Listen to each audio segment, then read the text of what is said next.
Cumulé au front sécuritaire à la gestion des crises aux frontières du Burkina, comprendre le dispositif de contrôle mis sur place pour être efficace dans la rapidité. La démarche voulue par le gouvernement qui était à Niendéré à la frontière ivoirienne et à Niangoloko. Des déplacements qui ont permis d'échanger avec les forces vives et de faire des recommandations aux populations. Le constat de Ismaël Saturnin Paris.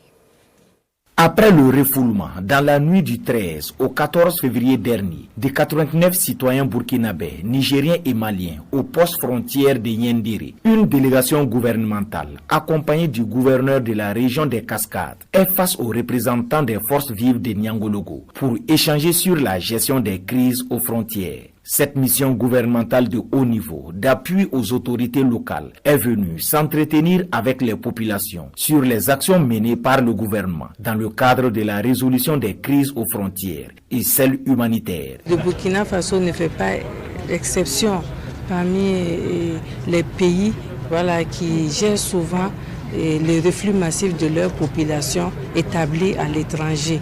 Et donc, dans ce cadre-là, le gouvernement a mis en place des mesures pour pouvoir, lorsque la situation se présente, accueillir les populations et dans des conditions dignes, en mettant en place un dispositif d'accueil et de prise en charge.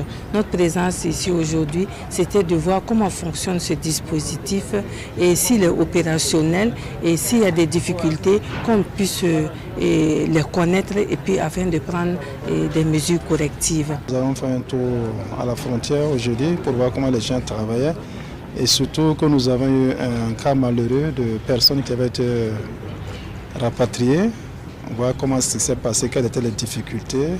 Et surtout de nos encouragements aux populations, aux différents agents qui étaient en charge de faire pour qu'ils se rejoignent dignement leur famille.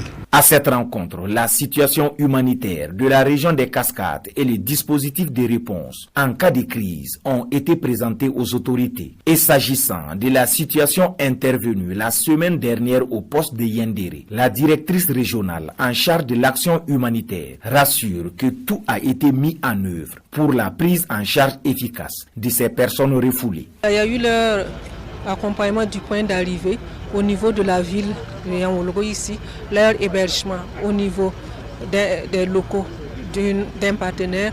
Ensuite, il y a leur prise en charge alimentaire et également l'appui en matériel de survie.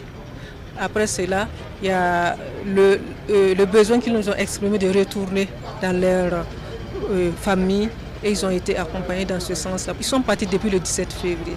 En mai 2023, le gouvernement a organisé des exercices de résolution de crises humanitaires dans certaines zones frontalières du pays. Des mesures qui devront être implémentées à Niangologo. Avant de quitter la cité de Santa, la délégation s'est rendue chez le chef de canton pour une visite de courtoisie.